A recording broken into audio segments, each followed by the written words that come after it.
reader is Mark Lipman, who is just a flame. I don't even know what to say about him. So come on up, tell what you want to, and thanks for coming.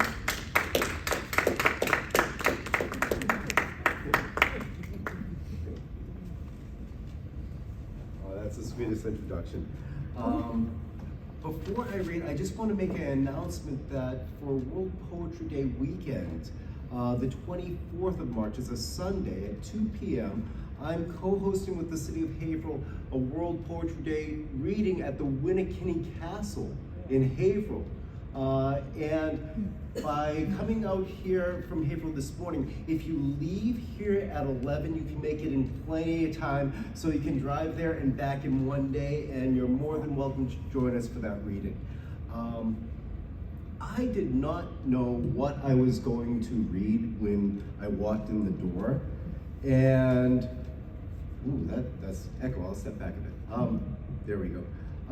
So I wrote this poem in this room here just a little bit ago. And so this will be the first time anyone's heard this.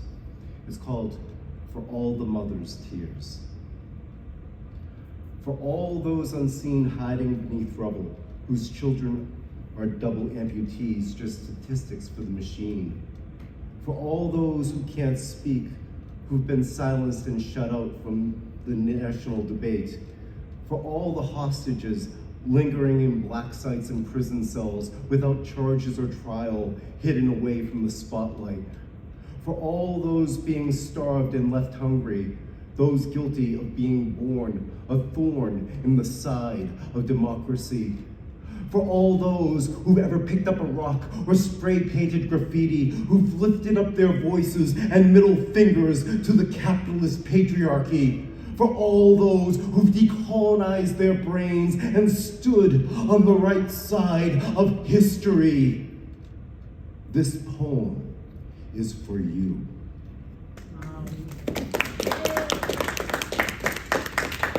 Thank you. I'd like to end on an inspiring note. This is a very short poetic story called The Shooting Star. Once upon a time, there was a shooting star. And this shooting star was very happy because when he passed the sky at night, he could see all the lovers gazing up at him in wonder. But then one night, when he was shining in all his glory, he heard a whisper from way, way far below on earth. And what he heard terrified him because someone had pointed up to him in the sky and said that he wasn't a star at all, but a meteorite. A meteorite! He shrieked to himself. How horrible! How could it be that he was merely a meteorite? And as he listened to the voices below, he began to discover.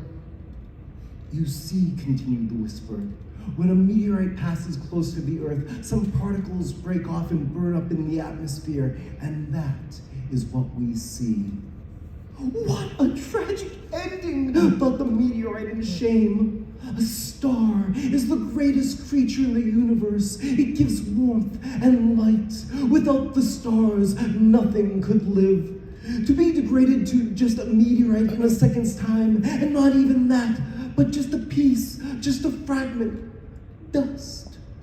That's what he was. Just the dust of a meteorite. It was more than he could bear. But then, just as he reached his deepest despair, another, much softer, much sweeter voice rose up into the air.